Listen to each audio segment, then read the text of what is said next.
Hello everyone. Good morning, good afternoon, good evening, depending upon when you are watching this video lecture.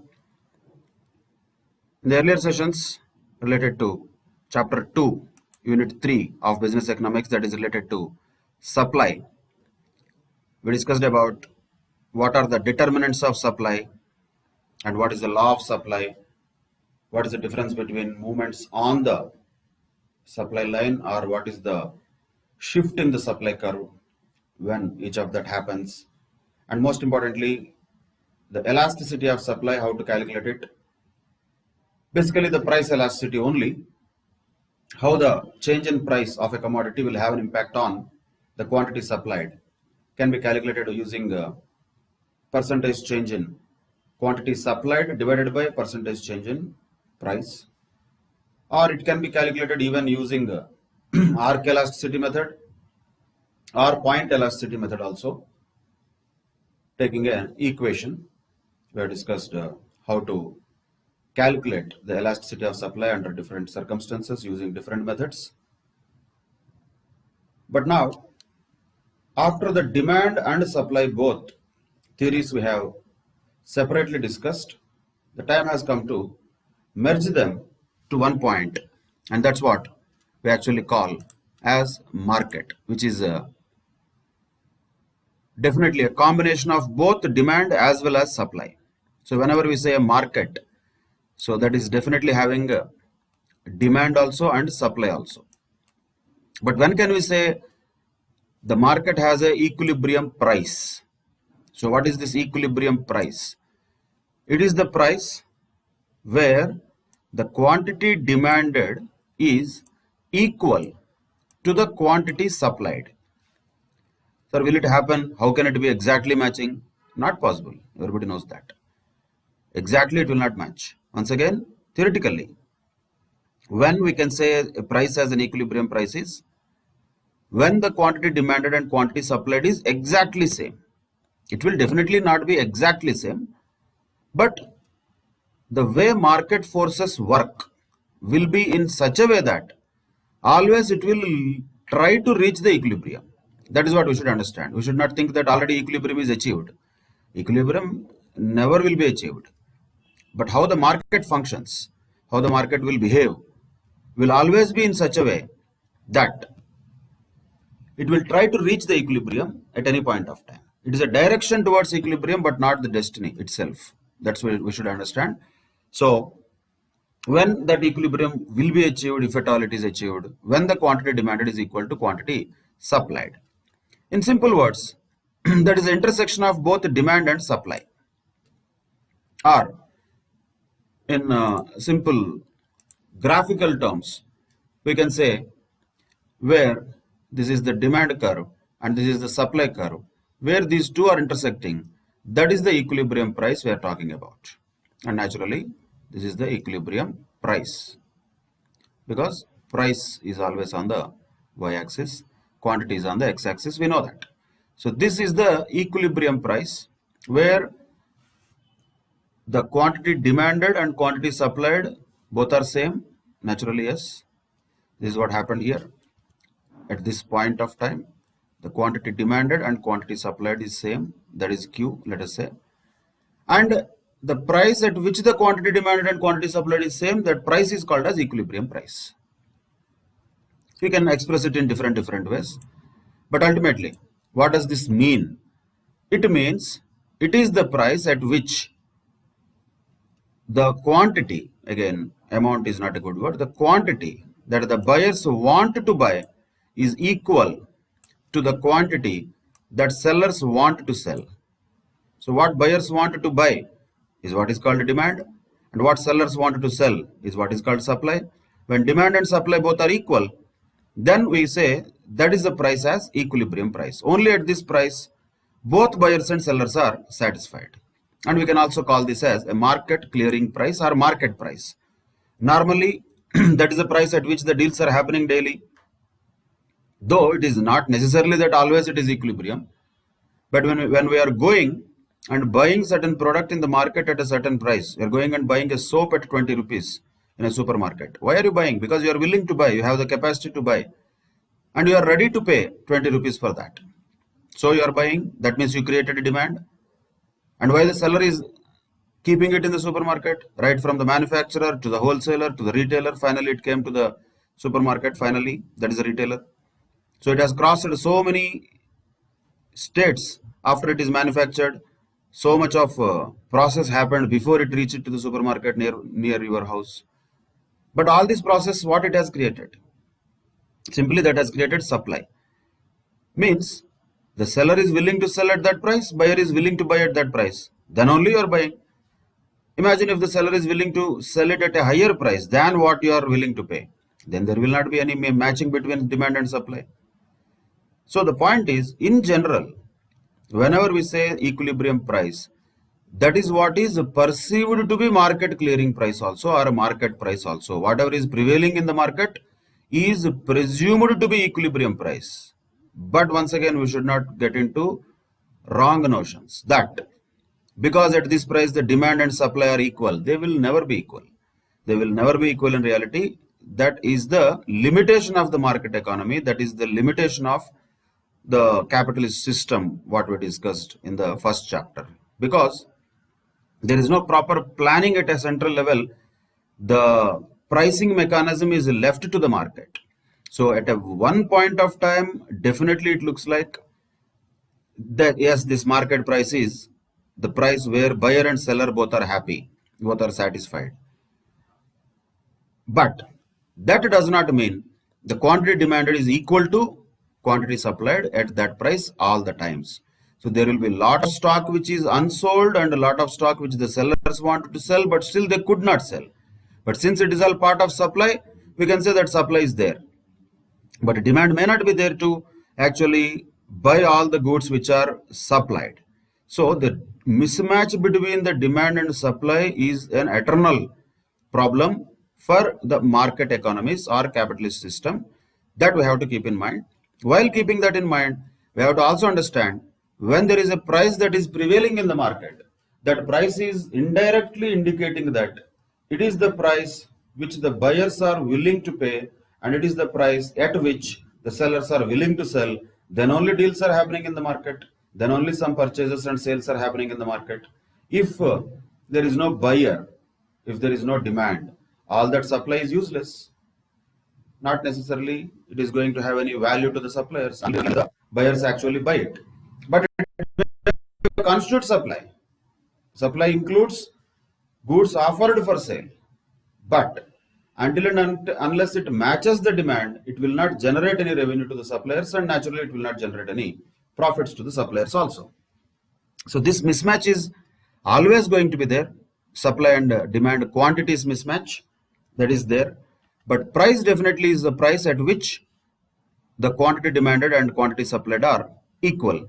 Theoretically, that's what we call as equilibrium price.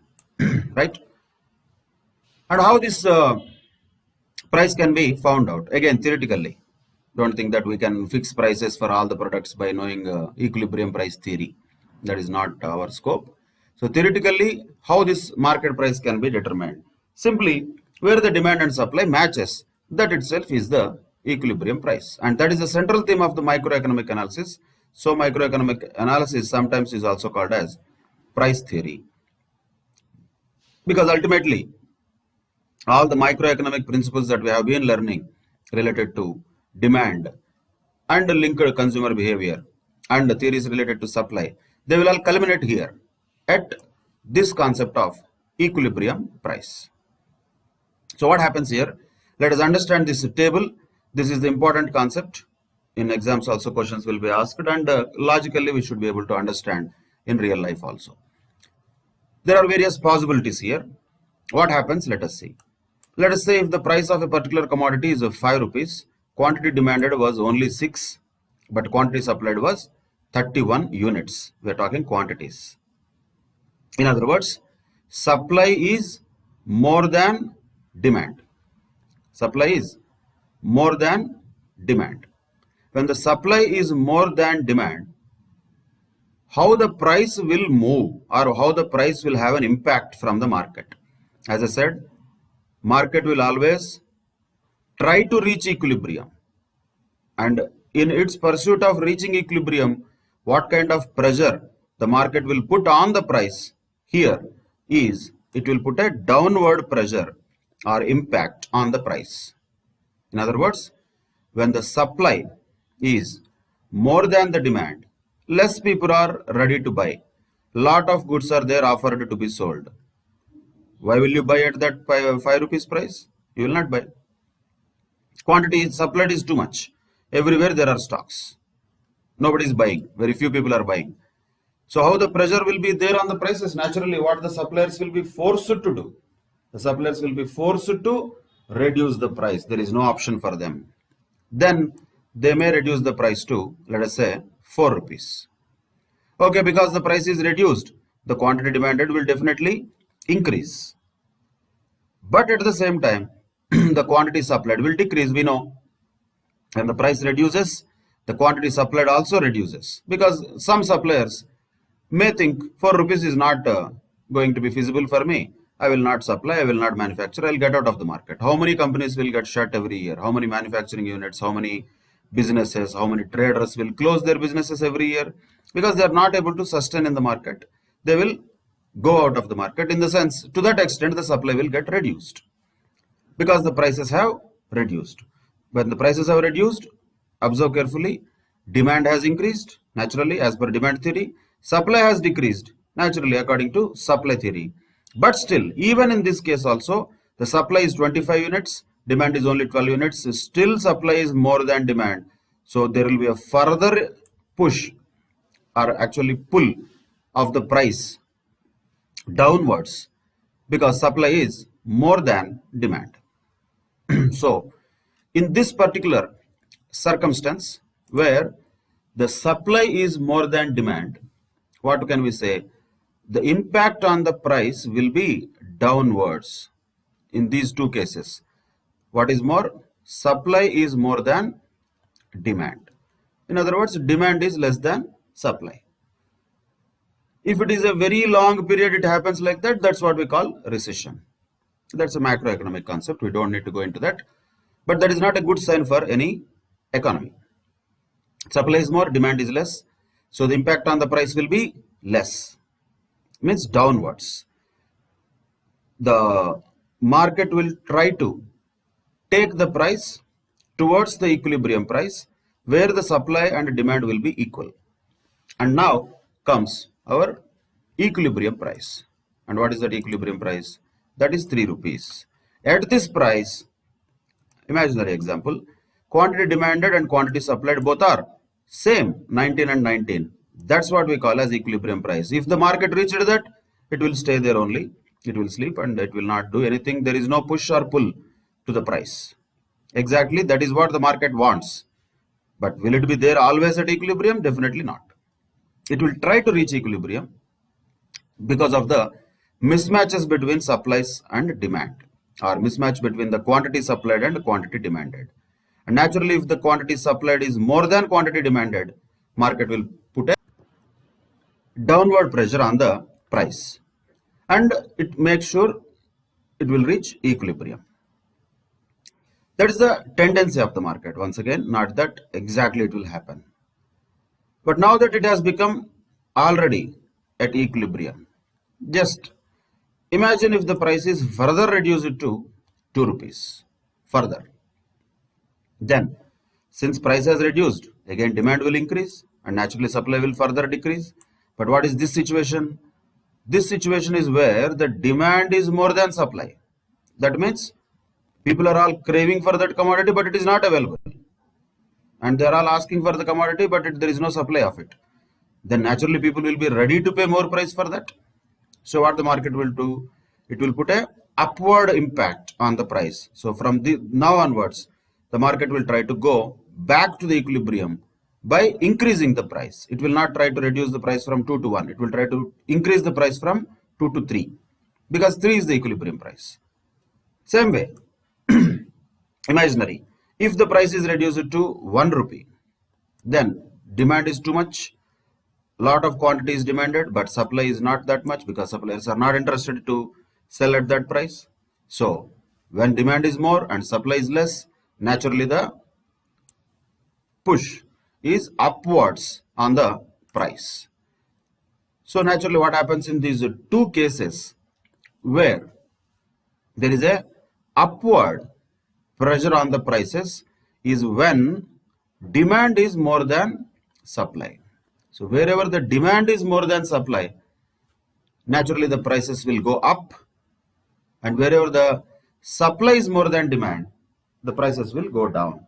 But ultimately they try to reach the equilibrium price of 3 rupees. So in this case, how much is the equilibrium price? We can say 3 rupees is the equilibrium price, wherein the quantity supplied and quantity demanded both are same. That is 19 units. So quantity demanded is also 19 units and quantity supplied is also 19 units. Both are equal. That is when the equilibrium price of 3 rupees is achieved. But will the market be always at 3 rupees? Definitely not. When the market price, what is there prevailing here really is more than 3 rupees, the market will try to bring it down to 3 rupees, because the actual market price really is more than equilibrium price. The market will try to bring it down to 3 rupees. If the real market price in the reality is less than 3 rupees, market will try to bring it back to 3 rupees. So it will push upwards to 3 rupees. So always the direction of the market will be to reach the equilibrium price 3 rupees. If the market price is more than equilibrium price, then naturally the market will try to reduce that price automatically. And what is the situation? Where the supply would have been more than demand, then only the price of the commodity is high than the equilibrium price. Then what if the market price really is less than equilibrium price? Then what does it indicate?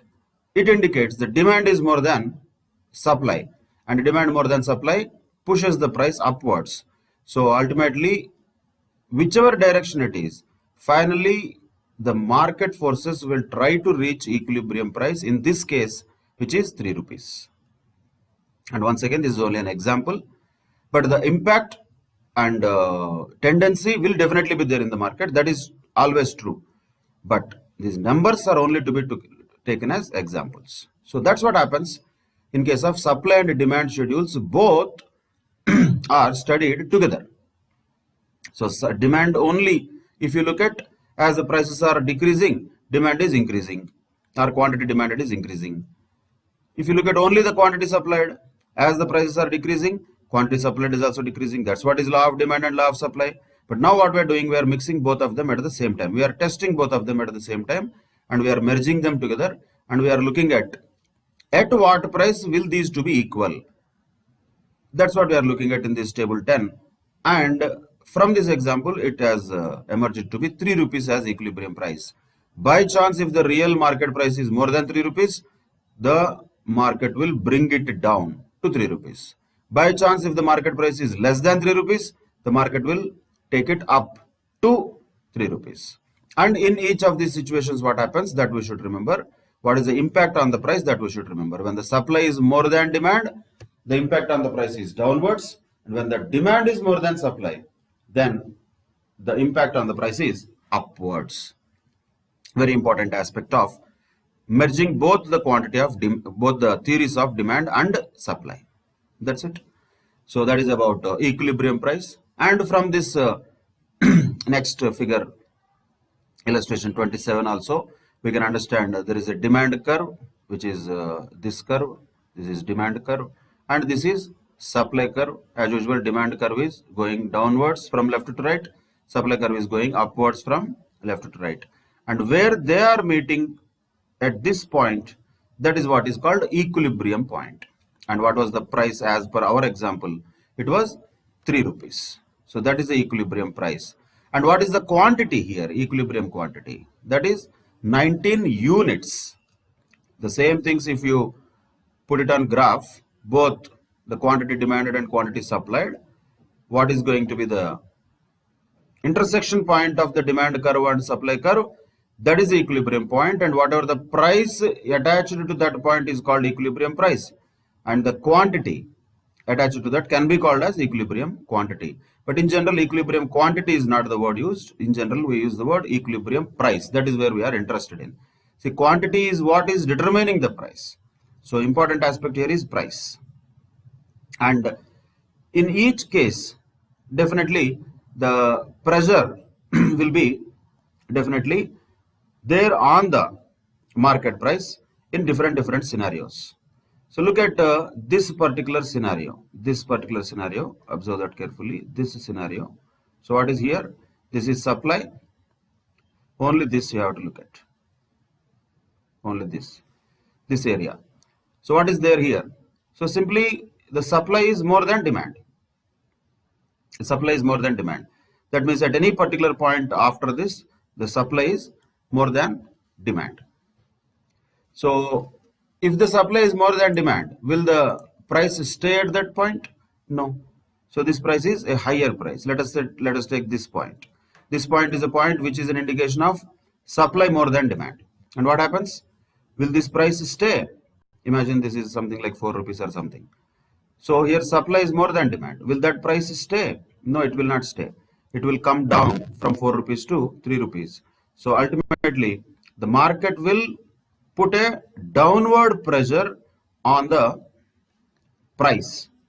Downward pressure on the price when the supply is more than demand, which is happening in this region.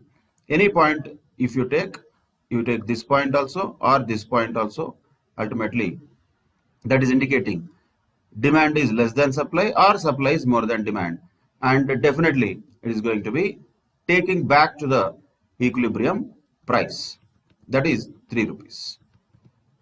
Now take another portion. Let us take another portion, that is this portion. So this is the portion. And what is happening here in this portion? The demand is more than supply.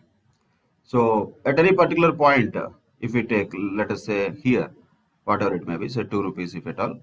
So the demand is more than supply. So when demand is more than supply, the market will not stay same. What it will do? It will put a upward pressure on the price and make it or try to bring it back to 3 rupees. So whenever the supply is more than demand or demand is more than supply, the market will try to bring back the price to the equilibrium price, that is 3 rupees. So where the at a particular price, whatever the price it is, we can check whether demand is more than supply or supply is more than demand. Take any particular point. Let us say this is 4 rupees is one price. And what is this corresponding thing here? This is the supply and this is the demand, we can say. So which is more in these lines? Supply is more than demand. If the price was 4. What if the price was 2, let us say?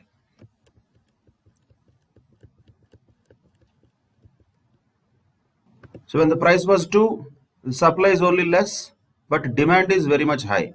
So the pressure on the prices is to be going upwards. So whichever the point on the demand and supply curve, what we are talking about, ultimately when the supply curve and demand curve intersect with each other, that is the equilibrium price, where the market will try to bring back its price, whatever is prevailing in the market. So these are the important aspects to be noted. What kind of push or pull effect the market will show on the price has to be understood on the basis of only two things. There is no rocket science here. If supply is more than demand, there is a pull of the prices. That means the pressure is on the price to go downwards. And when the demand is more than supply, then there is a push upwards. Then the impact on the price is also naturally upwards. That's it. That is the equilibrium price concept, where demand and supply both are at the same time looked at. Now let us quickly go through the things that we have learned in this unit of chapter 2, that is related to supply. All of the things we have discussed, just to recapitulate what has been discussed in this particular unit. Let us quickly go through the summary of that before we solve MCQs in this unit. What is supply? Supply refers to the amount or quantity is better word of good or service that the producers are willing and able to offer to the market at various prices during a given period of time. That's what supply means. That is the definition of supply, we can say. And what are the determinants of supply? Other than its own price. Anyway, its own price is definitely going to be one of the major determinants, no doubt. Other than that, prices of the other commodities, related goods we can say, or the prices of factors of production, they will have their own impact. State of technology will have an impact, government policy will have an impact, and many other factors might have an impact on the supply, which we have discussed earlier in the same unit 3. And what is the law of supply? As usual, when the price of the good rises, the corresponding quantity supplied also increases. So when the price of the good rises, quantity supplied also increases. And naturally, when the price reduces, the quantity supplied also reduces. So price of a commodity and the quantity supplied are directly related to each other. So there is a direct relationship between price and quantity supplied. That's what is law of supply. Then what is supply curve? Same thing. That is a curve or graph which establishes the relationship between the supply or quantity of supply and its price. And how this curve will be, the supply curve will be normally, it is an upward sloping curve. And what is it indicative of? It is showing a direct relationship or a positive relationship between the price and quantity supplied. In other words, it is proving the law of supply in a graphical manner. Then, if we say that the supply of a good is increasing as a result of an increase in its price, so supply or quantity supplied of a good is increasing because of an increase in its price, then what we call it? We call it as an increase of quantity supplied. We don't call it as increase of supply. Or we can just call it as expansion of supply. That's okay. Contraction, expansion, those words can be used. Or we can use the word increase in quantity supplied. And what happens on the supply curve? There is an upward movement on the supply curve. Will there be any shift? No. Shift happens when the supply changes due to any factors other than price. But here what is happening? Because of change in price, the quantity supplied of a commodity is increasing because of increase in its price. Then we call it upward movement of the supply curve. And what if there is a fall in the price of a commodity? Reverse happens. That means there will be a downward movement of the supply curve.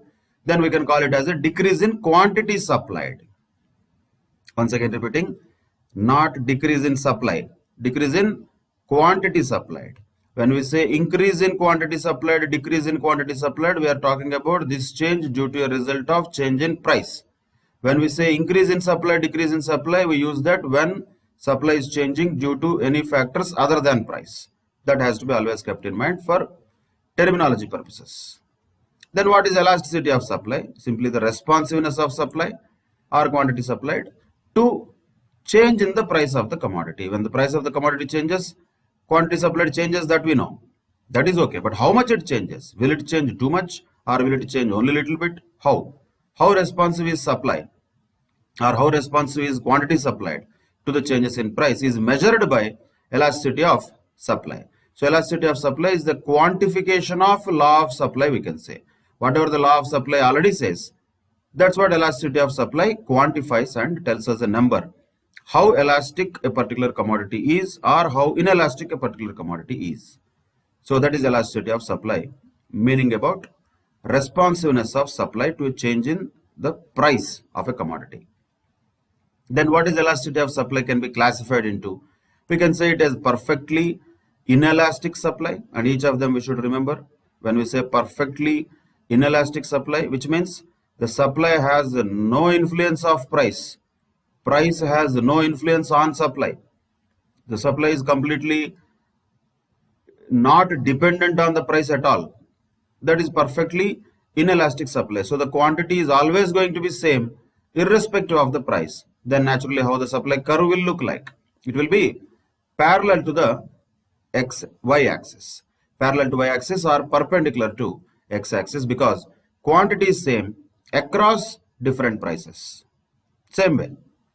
For each of them, we should be just able to identify how the curves look like also. How the curves look like, we should be able to identify them. So let us take, for example, the first case we are talking about, that is perfectly inelastic supply.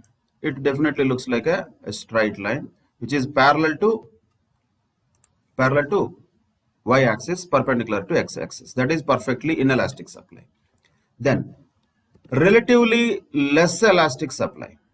Relatively less elastic supply will be definitely a slanter line, but it will not be perpendicular to y-axis or x-axis. That is relatively less elastic supply.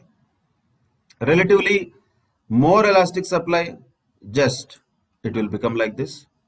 So that means it is relatively more elastic, which is little more flatter compared to the earlier one. Unit elastic will generally have a 45 degrees angle with the x-axis and y-axis. That is where the percentage of change in quantity supplied and percentage of change in price both are equal. That is unit elastic. And perfectly elastic supply, when we say perfectly elastic supply, that means that particular line is parallel to x-axis. So for each of them, definitely we should know what is the way the supply curve looks like. These are all given in the exam questions. So what can we say? Classify them as perfectly elastic, perfectly inelastic supply when it is parallel to y-axis, relatively less elastic supply where the curve is little slanter, relatively greater elastic supply where the curve is little flatter, unit elastic supply where the supply curve will exactly cut the x and y axis into equal parts, that is with an angle of 45 degrees, and perfectly elastic supply which is having a supply curve parallel to x axis. These are the 5 possibilities of elasticity of supply. And how to calculate the elasticity of supply? We can calculate anyway by using point elasticity or arc elasticity. Both are popular methods to calculate the elasticity of supply. And when we talk about a supply to be considered reference to a given point on the supply curve, naturally we use the point elasticity. And when we talk about 2 points on the supply curve, so if we want to calculate at a given point, then we use point elasticity. If we want to calculate the elasticity of supply between 2 points on the supply curve, we use arc elasticity. So these are the 2 types of methods of computation of elasticity of supply. One is point elasticity, 2 is arc elasticity. In examinations, unless otherwise asked, always we have to use arc elasticity method, that already told.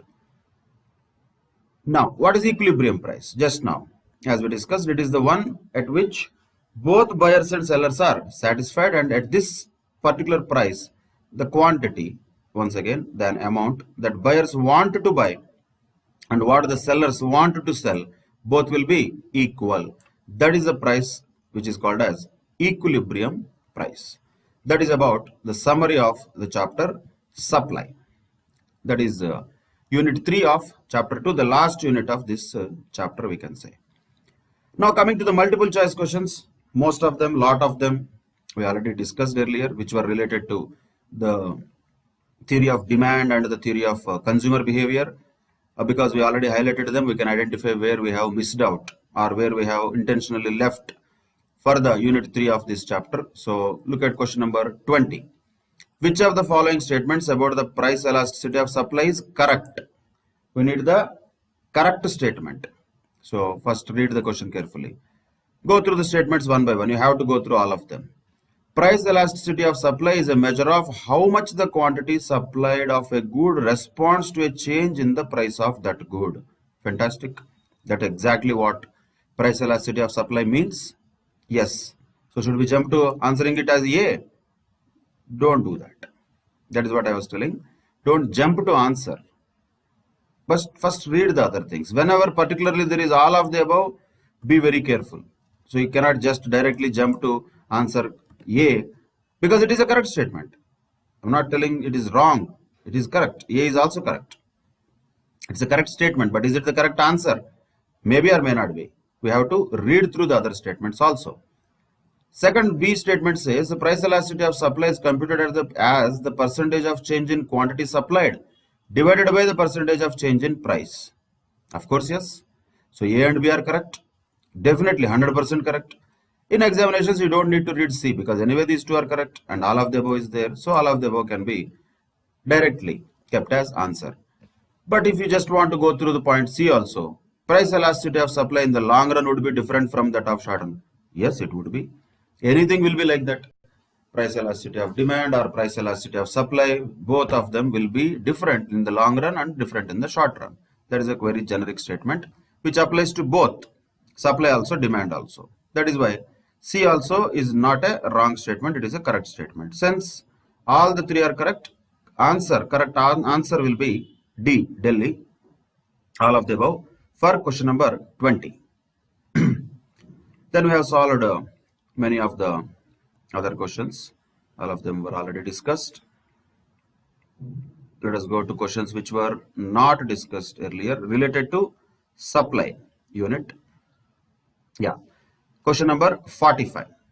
Question number 45 says a vertical supply curve parallel to y-axis. Just now we discussed that.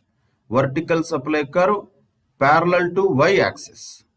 What does it implicate? It implicates the elasticity of supply is naturally 0. Why? Because that is a indication of perfectly inelastic product. There is a perfectly inelastic supply when the supply curve is parallel to y-axis, and that can be just understood because irrespective of the price, the quantity is always going to be same. Since the quantity is always same irrespective of the price, the supply curve or supply line or graph, whatever we can call it, is definitely going to be parallel to y-axis. That is the answer to question number 45. Then question number 46. The supply of a good refers to what? Read them carefully. Actual production of the good, total existing stock of the good, stock available for sale, or amount of the good offered for sale at a particular price per unit of time. Which one looks the best option? Definitely D is the best statement which meets with the definition of supply. When we say supply, we are not talking about production only. We are not talking about existing stock of the good. We are not talking about stock only available for sale. Both are there. So we need to understand for a particular period, the supply concept will be there. At a particular point of time, this much stock is there. This much stock is available for sale. No, not that. So the correct description, better description, more appropriate description is it is the amount of goods, amount or quantity. Amount is used in a very generic sense, not from the money sense. Keep that in mind. Amount of good offered for sale at a particular price per unit of time. Per what? Which unit of time? It could be per day, per month, per quarter, per year, whatever it could be. Per whatever unit of time, the supply is expressed as the quantity of the goods which are offered for sale at a particular price. That's what is supply. So 46th question answer is D, Delhi. Then 47th question, an increase in the supply of a good, we have to read it carefully. Increase we are talking, increase in the supply. Are we talking increase in the quantity supplied? No, we are talking about increase in the supply, which means definitely it will be caused by any factor other than price. What is that? What could be the reason? Why? Because there is an increase in the supply of a good. First one says improvements in technology. Will it increase the supply? Yes. Second point says fall in the prices of other goods. Will it increase the supply of this commodity? Again, yes. Fall in the prices of factors of production. Will it increase the supply? Definitely yes. So naturally the answer is all of the above. So when the technology improves, supply improves. Other goods prices fall. The manufacturer suppliers will shift from that good to this good. So that also will increase the supply of this commodity. And when the factors of production are becoming cheaper, naturally the supply will increase. And vice versa happens if reverse direction is there. So each of these factors, how they influence the supply, we should be able to understand. And since all the three are having the same impact of increasing the supply, answer will be D, all of the above. That is for 47th question. 48th question says, elasticity of supply refers to the degree of responsiveness of supply of a good to the change in its what? Naturally, price. We don't have any other elasticities of supply. Only one is there, that is price. So direct question, 48th question, answer is B. 49th question, once again, supply curve shapes, very important. Horizontal supply curve parallel to the quantity axis. Quantity axis means x-axis, that we should know first. So quantity axis, x-axis, it is parallel, horizontal supply curve. What does that mean? It means the elasticity of supply is infinite. That means that good is perfectly elastic supply. That commodity has a perfectly elastic supply. If it is parallel to x-axis. If it is parallel to y-axis, as we have discussed earlier, it will have zero elasticity of supply, or we can call it perfectly inelastic supply. Here it is perfectly elastic supply, opposite of that.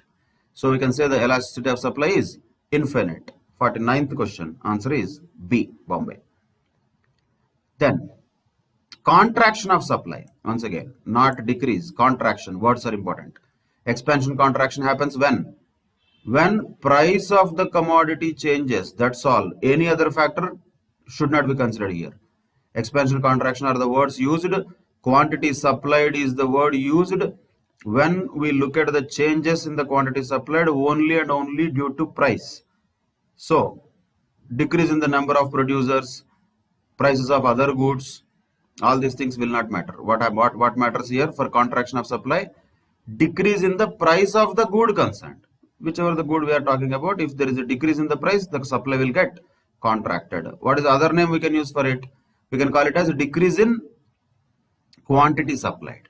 So because of a decrease in price, there is a decrease in quantity supplied, which can also be called as contraction of supply. That is question number 50. Answer is B, Bombay. Then 51, 52 and all, I think we already discussed them. All are marked.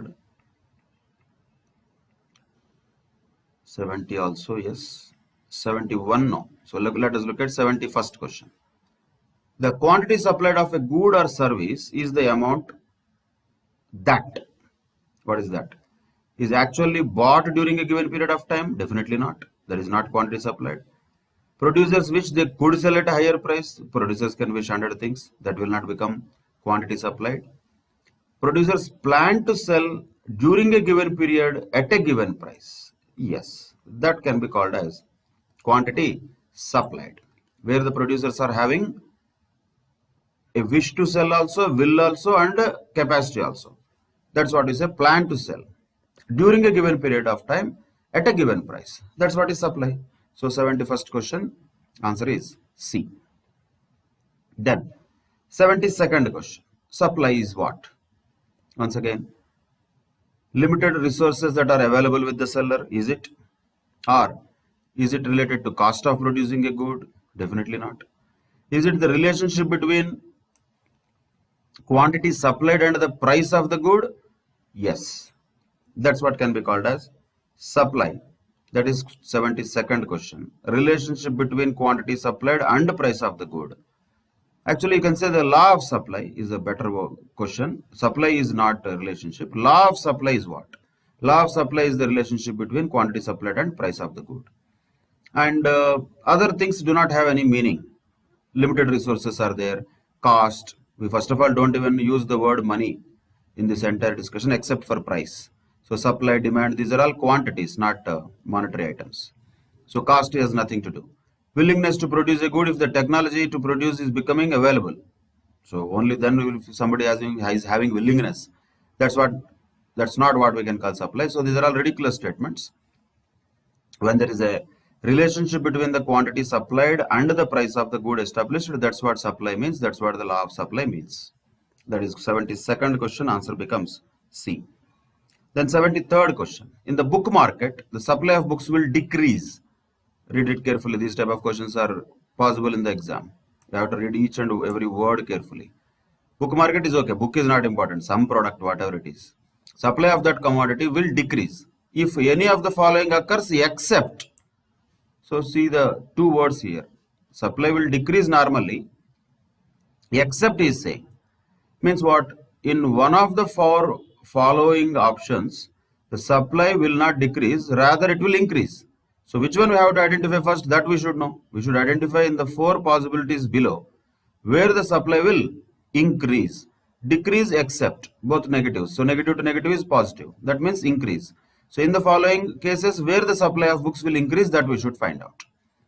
A says a decrease in the number of book publishers. Will it increase the supply? Definitely not. A decrease in the price of the book itself. So a decrease in the price of the book itself. Will it increase the supply? Possibly. Or an increase in the future expected price of the book. So we have to also look at the demand also here, because future expected price and all, these are not related to supply. These are mostly related to demand. And even if you look at the supply, imagine if there is an increase in the future expected price of the book, why the suppliers will supply more now? They will reduce the supply now, though the demand will be more, but the supply will be curbed because of that. And if there is an increase in the price of the paper used, definitely not. So if there is a decrease in the number of book publishers, supply will definitely decrease. If there is an increase in the price of paper used, definitely the supply will decrease. So both of them are not our answers. So A and D can never be our answers. Only we have two things. One is a decrease in the price of the book, and second one is increase in the future expected price of the book. So these are the two things that we have to choose from. Technically speaking, according to law of supply, if there is a decrease in the price of the book, the supply of the book should decrease. Definitely yes. And if there is an increase in the future expected price of the book, if at all there is a increase in the future expected price of the book, the existing suppliers would not want to sell it. They want to hoard it. They want to stock it. They don't want to sell it. They will not offer it for sale. So there also the supply will decrease. So all are looking like where the supply will decrease. There is no exception looking like from the face of it. So we have to come out with an option out of this A, B, C, D, where A and D are outright wrong options. B and C are possible. B and C are possible. Let us look at option B. If there is a decrease in the price of the book, if you look at the demand side, what happens if there is a decrease in the price of the book? Definitely, there is going to be a more demand created. And a more demand created might create the supply of the book also increase. Because when there is a demand, the manufacturers would like to sell. So they might increase their supply when the demand is high. Or on the other side, when there is an increase in the future expected price of the book, then also the demand will rise. Then the demand will rise for sure, but at the same time, suppliers may not be willing to sell it now. Why? Because they can sell at a higher price in future. So as far as demand is concerned, both B and C will result in a higher demand. But in the case of B, there is a possibility that suppliers would be willing to encash the demand by selling more. But whereas in the case of C, the sellers might not wish to sell it at a lower price because everybody is expecting that in future the prices might go up. So in the following all these four cases, there is a possibility. There is a possibility only we are talking, not that it will happen. So when it will happen, where the supply might increase is only possible out of the four when there is a decrease in the price of the book. When there is a decrease in the price of the books, normally as per theory of supply, the supply also should decrease. But because there are four options here, we have to choose one. There is no other way but to find out a logical answer, that is option B. A and D will be outright rejected because they will definitely decrease the supply of the books, that is directly determinants of the supply. B and C are not having only supply aspect, they have demand aspect also. In case of B and C, both cases demand is increasing, no doubt. But in case of C, the supply will not increase. Why? Because the suppliers might not want to sell it now at a lower price. They will wish to sell it in future at a higher price. But in case of B, it is quite possible because the demand of the book has increased. The supply also will increase accordingly. That is a possibility. Out of the four options, only B looks like a better option, more appropriate option out of these four options for question number 73. So these type of questions are tricky questions where all of them look like wrong, but we have no choice but to pick one correct option. Then we have to think logically, eliminate the completely wrong options first. Then, like Kaun Banega Karodpati, we should have 50-50 left. In that, we have to evaluate which is more suitable to the question that is asked. In this case, for question number 73, it is B, Bombay. Now, question number 74. If price of computers increases by 10% and supply increases by 25%, elasticity of supply will be naturally 2.5. Straight question. Percentage change in quantity supplied divided by percentage change in price. So 74th question. Answer will be 2.5. 25 divided by 10. Then question number 75. An increase in the number of sellers of bikes will increase what? Increase in the number of sellers of bikes will definitely increase the supply of bikes, that is for sure. Whether all the other things will happen or not, we don't know. May happen, may not happen. But what definitely will happen, when there is an increase in the number of sellers of bikes, it will increase the supply of bikes. More number of people in the market, more supply. That is one of the factors that influences the supply, which we studied earlier. So the correct option for question number 75 will be C. Then question number 76. If the supply of the bottled water decreases, bottled water supply has decreased, and other things remaining the same, the equilibrium price will be dash and equilibrium quantity will be dash. Again, interesting question. Supply of the bottled water has decreased. Other things remaining same means demand is same, right? Demand is not changing. What is changing? Only supply is changing. So you can, whenever such type of questions are given, the simplest way of doing it is by taking a small graph. Rough graph is enough. So let us take this. Let us say this is the demand curve and this is the supply curve, right? So supply curve, demand curve, both are there. Already it is there. Now what happened? The supply of the bottled water has decreased. So when it decreases, what happens to the supply curve? Will it go leftwards or rightwards? It will go leftwards. So earlier this was the price and this was the quantity demanded as well as supplied. Now demand is same. Demand has not changed. The demand curve has remained the same. Supply has decreased. So what happened to the price and what happened to the corresponding quantity, that we can check. What happened to the price? The price has increased. And what happened to the quantity? That has decreased. Directly, easily we can observe that. And what is the correct option for that? Question number 76, naturally A, where the equilibrium price increases and equilibrium quantity decreases. That's it. That is easy. You don't need to by heart anything. Always you just need to draw one small graph. That will tell us the story. But we have to draw the graph according to the situation. Whatever the situation tells, the correct graph we have to draw. Roughly you can draw. Nobody is going to see your rough notes. So when the demand is same but supply has decreased, original price was different. Original equilibrium point was different, which was this. And when demand is same but the supply has decreased, it has supply curve moved leftwards, which has resulted in an increase in the price and a decrease in the quantity. That's it. So the correct option for 76th question will be A. That is the correct answer. Then 77th question. A decrease in the demand for cameras, other things remaining the same, once again, will show what? We don't need to look at every time using only graphically. Sometimes we can just understand from the options available also. Even if we do graphically also, that's fine. But here there is no increase, decrease, decrease, increase, like that it is not there. So only one thing is there, which is okay. So we can just go through this. So what happened here basically is a decrease in the demand for cameras. Will it increase the number of cameras bought? Is it possible when there is a decrease in demand? Definitely it will decrease the number of cameras bought. So A is ruled out. For 77th question, A is impossible. That is absolutely not fitting. Then, a decrease in the demand will decrease in the price, but increase in the number of cameras bought. Once again, when there is a decrease in demand, how can there be increase in the number of cameras bought?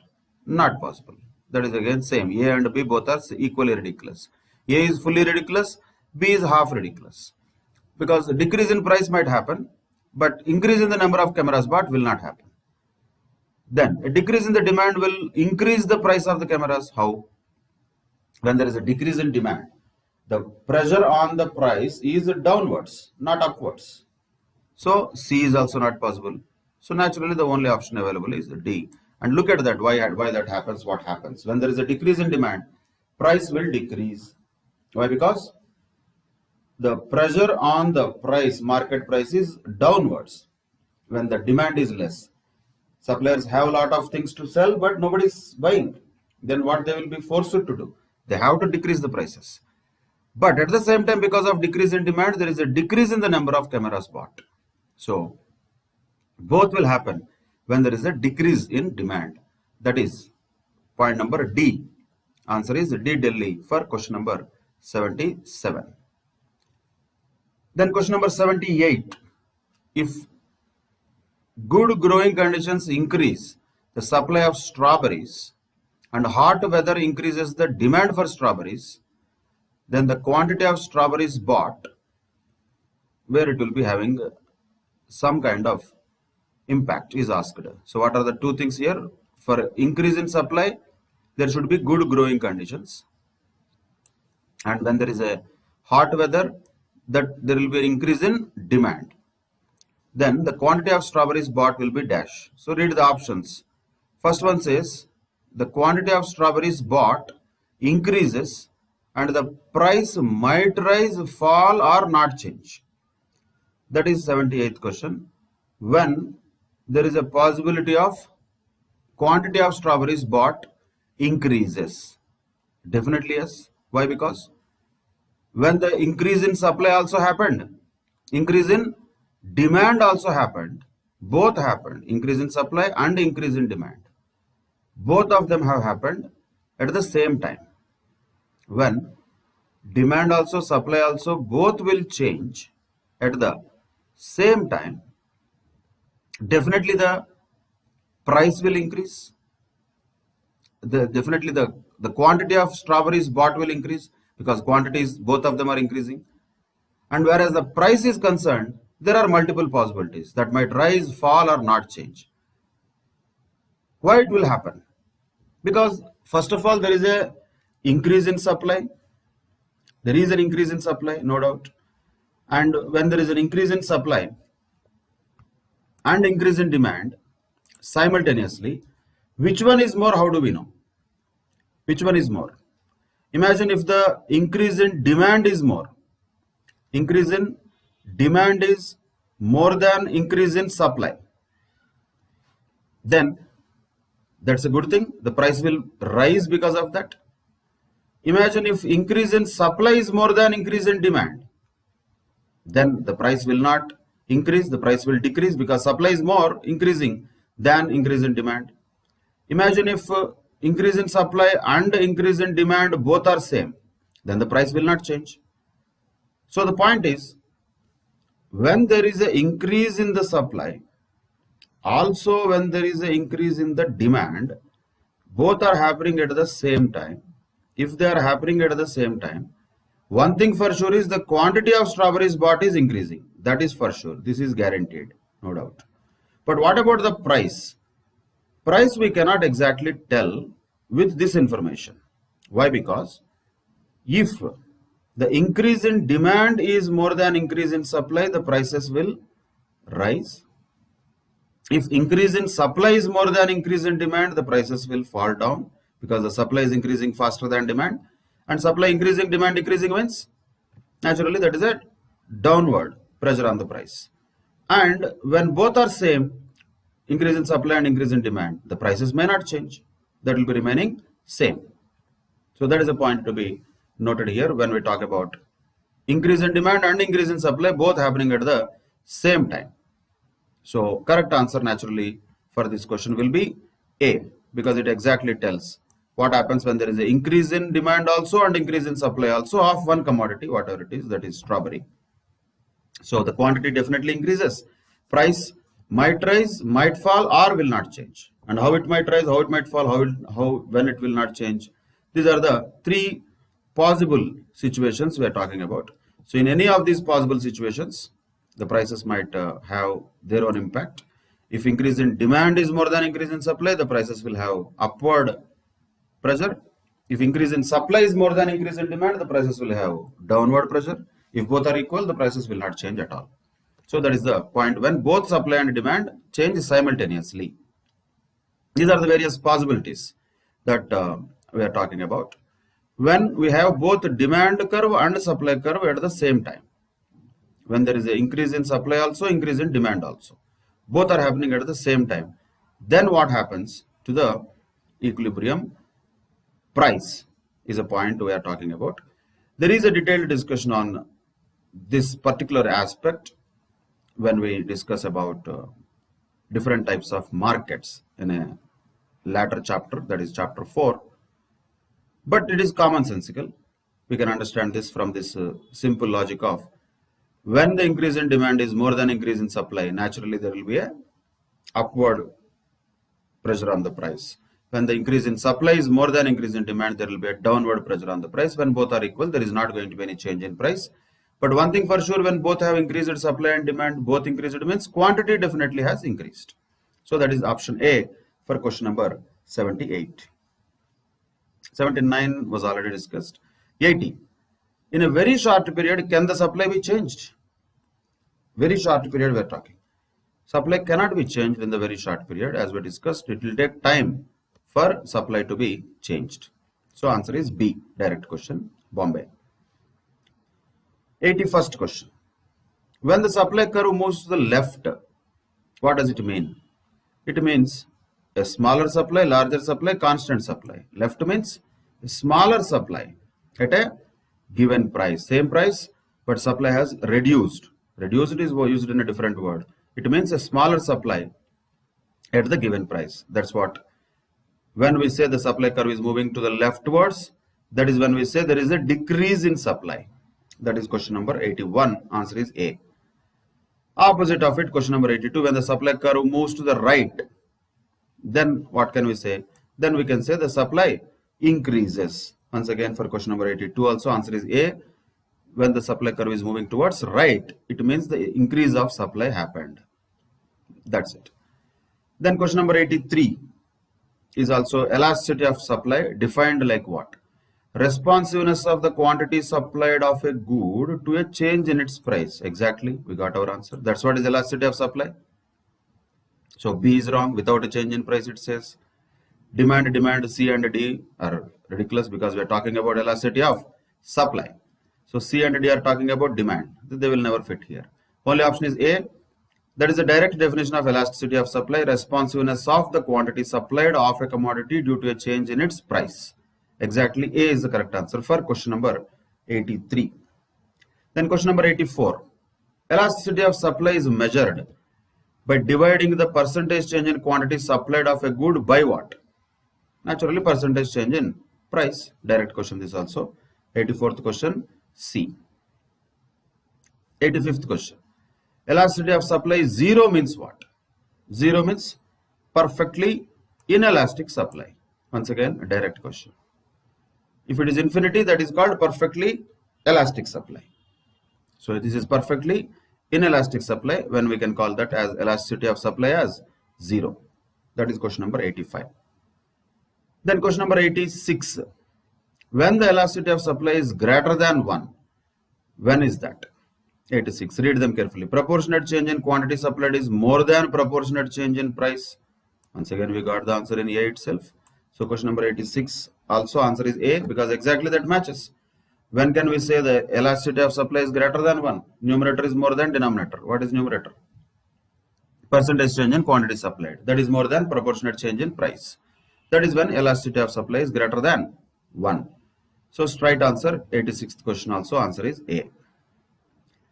87th question. If the quantity supplied is exactly equal to the relative change in the price, then what we call? Elasticity of supply as 1 if both are equal. Quantity supplied also and relative change in price also both are same. That means elasticity of supply is equal to 1. Unitary elasticity we can call it. That is about 87th question. Then we have 88th question.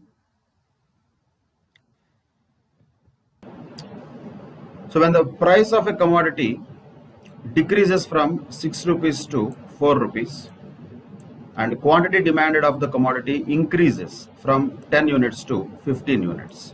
That's what is mentioned here. And find out the coefficient of price elasticity using point elasticity. See, point elasticity, we don't have graph, we don't have formula and all. Directly we can use the original formula, that itself is point elasticity we can say. Any kind of data given, we can use the standard formula that is already known for computation of elasticity of demand. Actually this question is related to demand. So what is that? Percentage change in quantity demanded divided by percentage change in price. Or you can just use the original formula. Let us say delta Q divided by delta P multiplied with P divided by Q. Substitute it. Delta Q is how much? From 10 to 15. So 5 divided by delta P is how much? From 6 to 4. That is 2 rupees. Original price. So decreases from 6 to 4. That means minus 2 actually. Decreased this is. Minus 2 we can say. 10 to 15 was increase. 6 to 4 is decrease. So if increase is plus, decrease should be minus. So P originally how much? Price. That is 6. Q originally how much? That was 10. Substitute it and calculate on the calculator. 5 divided by minus 2 into 6 divided by 10, or 5 by 2 into 6 by 10. That comes to 1.5 but minus. So here normally we don't worry about the sign of the elasticity of demand. Normally yes. But when the option is having minus 1.5 and 1.5, definitely which is the correct one? Minus 1.5 is the correct one. Options we have to check. If all the options are positive, then we have to understand, okay, we are ignoring the sign. But here we cannot ignore the sign because option has a perfect answer, that is minus 1.5. That is the answer for question number 88. Answer is C. Then question number 89. The supply function is given as Q is equal to minus 100 plus 10p. Find the elasticity using point method. Supply function it is, means we have to find out the supply elasticity when the price is 15. I think this is the same question which has already been discussed without any change in the numbers also. But still, if we consider using the point elasticity method for elasticity of supply with a equation of y equal to a plus bx, so that b is the slope of the curve, that's what we can even call as dq by dp. So dq by dp into p by q is the formula that we should use here for question number 89. And dq by dp is already known, that's what is 10. That is okay. So 10 is okay, that is the slope of the supply curve. P is the price which is given, that is 15, that is also given in the question. But what we should find out is Q. How much will be Q when P is 15? So Q will be naturally minus 100 plus 10 into 15, 150. So minus 100 plus 150 will be 50. So Q is 50 units. So substitute it here. So 10 into 15 by 50. 5 times 3. So the answer is what? Answer is D, 3. positive. This is elasticity of supply. Elasticity of supply will be positive, not negative. Elasticity of demand will be negative. So naturally the correct answer for question number 89 will be D, that is 3. Same thing what we have done already while discussing the computation of elasticity of supply in the earlier classes. That was question number 89. After that, some more questions were related to demand and consumer behavior. Now move on to question number 95. If the percentage change in supply is less than the percentage change in its price, then what we can call it? We can call it relatively inelastic supply.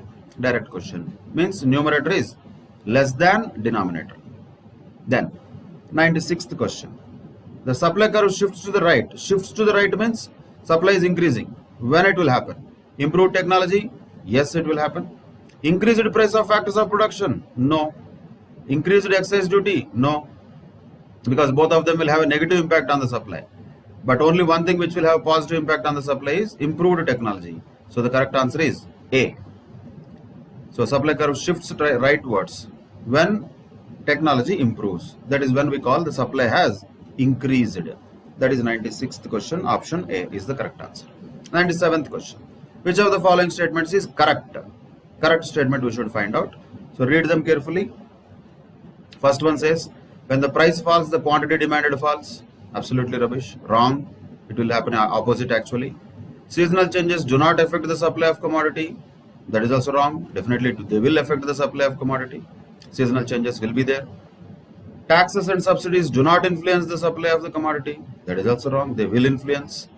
And with the lower cost, it is profitable to supply more of the commodity. Yes. When the cost is lower, when you supply more and more, naturally, with the price being same, you will be able to generate more and more revenue, and lower cost will naturally generate more profits. So 97th question, correct answer could be D. All others do not have any meaning. All of them are ridiculous statements. They are not going to happen like that. But definitely with the lower cost, and if a company supplies more and more, it will make more profit. So that is profitable for the company. Is a generic statement. That is 97th question. 98th question. If the demand is more than supply, then the pressure on the price will be, direct question once again, upwards, because demand is more than supply. So A is the correct answer for 98th question. 99th question. The supply curve for perishable commodities. Perishable commodities means what? They cannot be sold for a longer period of time. So price impacts, will they have any impact? Price changes, will they have any impact on the supply? Normally, is it possible? Not possible, because already those are very perishable commodities. For example, milk if you take. Let us say suddenly the price of the milk has increased. Suddenly the supply of the milk cannot be increased. Not possible. So for perishable commodities, because their life is very short, it will be difficult for the suppliers to adjust their supply. In other words, their supply, when it is compared with its price, will be naturally perfectly inelastic, because there is no link between price and supply. Since they are perishable commodities, whatever is available for sale, they have to sell it whatever price available in the market. So price may not have a impact on the supply of perishable commodities. So that is why we can say they are perfectly inelastic. Of course, why inelastic? Perfectly, because it is short run we are talking. Sir, can't the farmers have more and more cattle and produce more and more milk in the future? Yes, that they can do. But that happens in future. But immediately, because of a change in the price, there is not going to be any impact on the supply of perishable commodities, because the nature of them itself is perishable. That means the supply we are talking about is of ultra short term, which is impossible to change the supply in that much short period of time. So they will be perfectly inelastic in supply, we can say. That is question number 99. And question number 100. Supply is what type of concept? Is it a stock concept or flow concept? It is a flow concept. We know that. Direct question once again. Both demand and supply, both are flow concepts. Means they are expressed for a period of time. They are not expressed at a particular point of time. It is not the point of time. It is the period of time that matters. That is when we say we have a flow between 2 points. Flow happens when there are 2 points, there is a flow. When there is only 1 point, there is no flow. For a lake, there is no flow. For a river, there is a flow, because river has a starting point and ending point in the sea. So when there is a 2 different periods of points of time within which we call it a period of time, whatever is supply or whatever is demand expressed, those are called flow concepts. So answer for question number 100 is C. And after that, 101, 2, 3, 4, 5, 6, 7, 8. All of them were discussed already. That's it. With that, we can conclude the conceptual, theoretical understanding and discussion related to one of the most important chapters of business economics, that is chapter number 2. There were 3 units: demand, consumer behavior and supply. We have discussed all of them, and practice these MCQs also again and again. You have to be thorough with each of these concepts. More the practice, more comfortable you will be in solving the questions in the main examination.